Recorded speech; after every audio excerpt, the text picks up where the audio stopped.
Hit and run के नए कानून को लेकर के लगातार कुछ न कुछ अपडेट हो रहा है। बस चालकों में लगातार जो गुस्सा है वो बरकरार है और बस चालकों ने 17 जनवरी को कुछ बड़ा करने की भी प्लानिंग कर रखी है।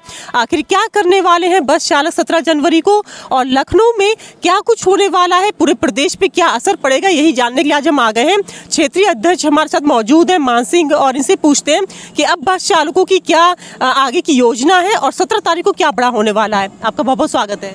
धन्यवाद मैडम।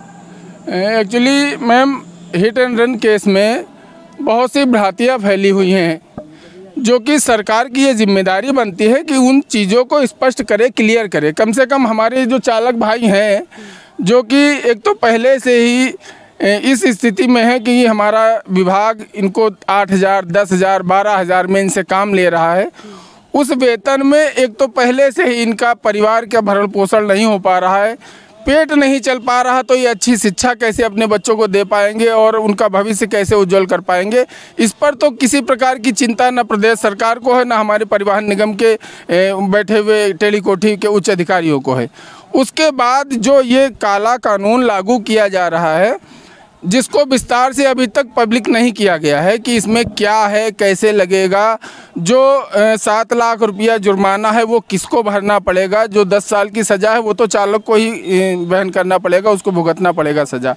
लेकिन ऐसी स्थितियां कम से कम ये स्पष्ट किया जाए प्रदेश सरकार की तरफ से, परिवहन निगम मुख्यालय की तरफ से, या केंद्र में बैठी सरकार का ये दायित्व बनता है, क्योंकि कानून उन्होंने बनाया है, तो उन्हें ये स्पष्ट करना चाहिए कि इस कानून में हम क्या क्या चीज़ें ला रहे हैं, जिस पे चालक पे क्या असर पड़ेगा।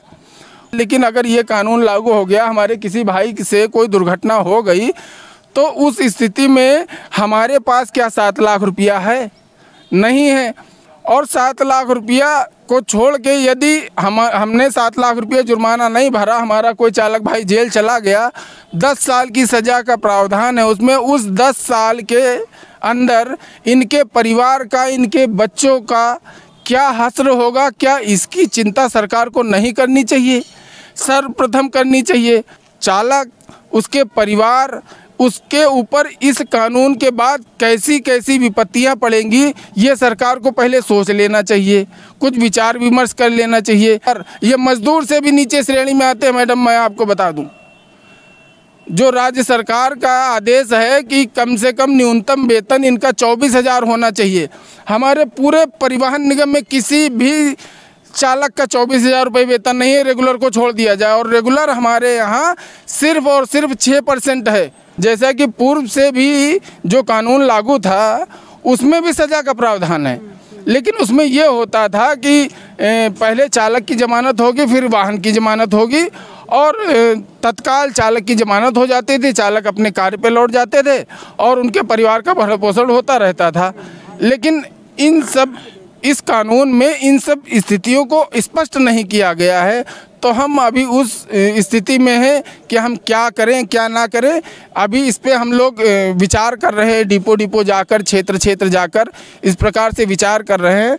हम ये चाहते हैं कि सरकार उससे पहले कि हम लोग कोई बड़ा आंदोलन की घोषणा करें, उससे पहले यदि सरकार हमें उसका कोई जियो, जो नया कानून इन्होंने लागू किया है, उसका कोई जियो हमें दे दें, जिससे हम ये समझ सकें कि क्या ये हमारे हित में है या अहित में है। एक शिकायत दर्ज हुई मुख्यमंत्री पोर्टल पे। उस शिकायत के संदर्भ में मैंने उनसे बात की, जिन्होंने ये कार्रवाई की, वरिष्ठ केंद्र प्रभारी महोदय। उस पर उनका ये था स्टैंड कि ये तो संविदा का आदमी है, अभी मैं इसकी संविदा समाप्त कराऊंगा, नौकरी खाऊंगा इसकी। लेकिन जब मैंने उसकी गहन पड़ताल किया तो उसमें यह निकल के आया कि ये जो मुख्यमंत्री पोर्टल पर शिकायत की गई, शिकायत का नंबर जो है वो 2023 के चौथे महीने में इस नंबर से शिकायत की गई थी। उस नंबर का दुरुपयोग करके आज की डेट में 2024 के 3 तारीख को, 3/1/24 को उस शिकायत के नंबर को दर्ज करके एक कर्मचारी पे कार्रवाई कर दी जा रही है, जिसके लिए मैं 3 तारीख से लेकर आज तक निरंतर मैं पत्राचार कर रहा हूं। सहायक क्षेत्रीय प्रबंधक को मैंने इसकी कॉपी दी, क्षेत्रीय प्रबंधक महोदय से बात की और थक हार के आज मैंने प्रबंध निदेशक महोदय को इसकी कॉपी भेजी है। तो ऐसी और जानकारी जुड़े मेरे साथ, मैं लखनऊ से अंजलि सिंह राजपूत, लोकल 18।